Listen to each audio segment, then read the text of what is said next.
सूरह माइदा की आयत नंबर 17 में अल्लाह ताला फरमाते हैं, लक़द कफ़रल्लज़ीना क़ालू इन्नल्लाहा हुवल मसीह इब्न मरियम। यकीनन कुफ़र किया उन लोगों ने जिन्होंने कहा कि मसीह इब्न मरियम ही खुदा है। एक्चुअली ईसाइयों ने शुरू में हज़रत ईसा अलैहिस्सलाम की शख्सियत को इंसानियत और उलूहियत का मरकब करार देकर जो गलती की थी, उसका नतीजा ये हुआ कि उनके लिए मसीह अलैहिस्सलाम की हकीकत एक मुइम्मा बन के रह गई। यानी ईसाइयों ने हज़रत ईसा अलैहिस्सलाम को इंसान और खुदा का मिक्सचर बना के प्रेजेंट किया, जिसकी वजह से हज़रत ईसा की हकीकत उनके लिए और कॉम्प्लिकेट हो गई, जिसे उनके उलमा ने लफाजी और क्यास आराई की मदद से हल करने की जितनी कोशिश की, उतने ही ज़्यादा उलझते चले गए। उन क्रिश्चियन स्कॉलर्स यानी ईसाई उलमा में से जिसके जहन पर इस इंसानी और खुदाई मरकब शख्सियत के इंसानी हिस्से ने गलबा किया, उसने मसीह को खुदा का बेटा और 3 मुस्तकिल खुदाओं में से एक होने पर जोर दिया। और जिस आलम के जहन पर उलूहियत और खुदाई के जुज़ का असर ज़्यादा गालिब हुआ, उस आलम ने हज़रत ईसा को अल्लाह का जिस्मानी ज़हूर करार देकर ऐन अल्लाह बना दिया। यानी अल्लाह हज़रत ईसा की शक्ल में जिस्मानी सूरत में ज़ाहिर हुआ है। तो इट मीन्स कि हज़रत ईसा खुद ही खुदा हैं। और ऐसे आलमों ने अल्लाह होने की हैसियत से ही हज़रत ईसा की इबादत की, और इनके दरमियान बीच की राह जिन्होंने निकालनी चाहिए, उन्होंने सारा जोर ऐसी लफ्ज़ी ताबीरें फराहम करने पर सर्फ कर दिया जिनसे मसीह को इंसान भी कहा जाता रहे और उसके साथ खुदा भी समझा जा सके। खुदा और मसीह अलग अलग भी हों और फिर एक भी रहें। सूरह निसा में अल्लाह ताला फरमाते हैं, इन्नमल मसीहु ईसा इब्न मरियम रसूलुल्लाहि व कलिमतुहु। मसीह ईसा इब्न मरियम इसके सिवा कुछ न था कि अल्लाह का एक रसूल था और एक फरमान था।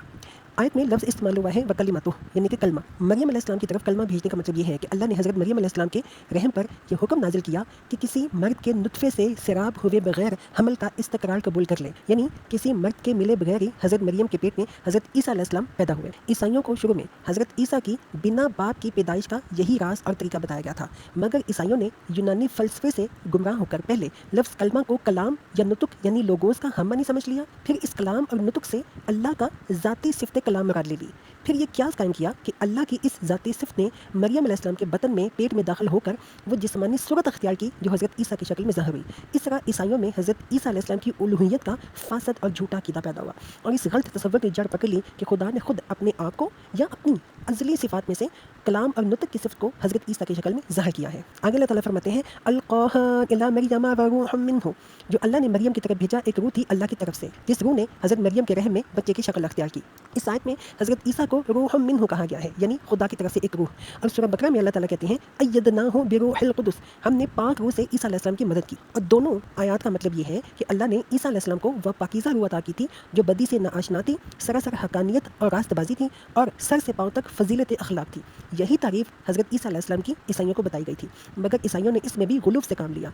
आयत में मौजूदा लफ्ज़ रूह मिन्हु यानी खुदा की तरफ से एक रूह को उन्होंने अल्लाह की ही रूह करार दे दिया। अल्लाह तो कह रहे हैं वो एक रूह थी अल्लाह की तरफ से, जबकि ईसाइयों ने कहना शुरू कर दिया वो अल्लाह ही की रूह थी। और सूरह बकरा का ये जो लफ्ज़ मैंने अभी बोला है, अय्यदनाहु बिरूहिल कुदस, हमने पाक रूह से मसीह की मदद की, तो ईसाइयों ने रूहुल कुदस यानी होली घोस्ट का मतलब ये लिया कि वो अल्लाह की अपनी रूह मुक़द्दस थी जो हज़रत ईसा के अंदर हलूल कर गई थी। इस तरह अल्लाह और मसीह के साथ एक तीसरा खुदा रूहुल कुदस यानी होली घोस्ट को भी बना डाला गया।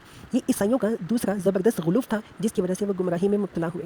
मज़े की बात तो ये है कि आज भी अंजील मत्ता में ये फ़िक्रा मौजूद है कि फ़रिश्ते ने उसे यानी यूसुफ नज्जार को ख्वाब में दिखाई देकर कहा कि ए यूसुफ इब्न दाऊद, अपनी बीवी मरियम को अपने यहाँ ले आने से ना डर, क्योंकि जो मरियम के पेट में है वो रूहुल कुदस यानी होली घोस्ट की कुदरत से है। हकीकत ये है कि ईसाई बैक वक्त तौहीद को भी मानते हैं और 3 खुदाओं को भी।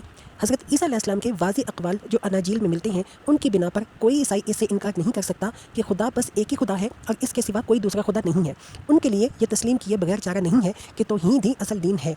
मगर वो जो एक गलत फहमी शुरू में ईसाइयों को पेश आ गई थी कि कलाम अल्लाह ने मसीह की शक्ल में ज़ुहूर किया और रूहुल्लाह ने उसमें हलूल किया, इसकी वजह से उन्होंने मसीह और रूहुल कुदस की उलूहियत को भी अल्लाह की उलूहियत के साथ मानना खामखा अपने ऊपर लाज़म कर लिया। चूँकि इस बात को उन्होंने अपने ऊपर खुद ही लागू कर लिया था, इसलिए ये एक नाकाबिल हल चीज़ बन गया कि अकीदा तौहीद के बावजूद अकीदा तस्लियत को और अकीदा तस्लियत के बावजूद अकीदा तौहीद को किस तरह निभाएं, यानी अल्लाह को एक भी माने और साथ साथ 3 खुदाओं को भी मानते चले जाएं। तो ये कैसे मुमकिन था? तकरीबन 1800 बरस से मसीही उलमा इसी खुद पैदा करदा मुश्किल को हल करने में सरखा पा रहे हैं कि अल्लाह को एक भी माने और साथ साथ 3 खुदाओं को भी माने। 20वें फ़िरके इसी की मुख्तलिफ ताबीरात पर बने हैं। इसी पर एक गिरोह ने दूसरे की तकफीर की है।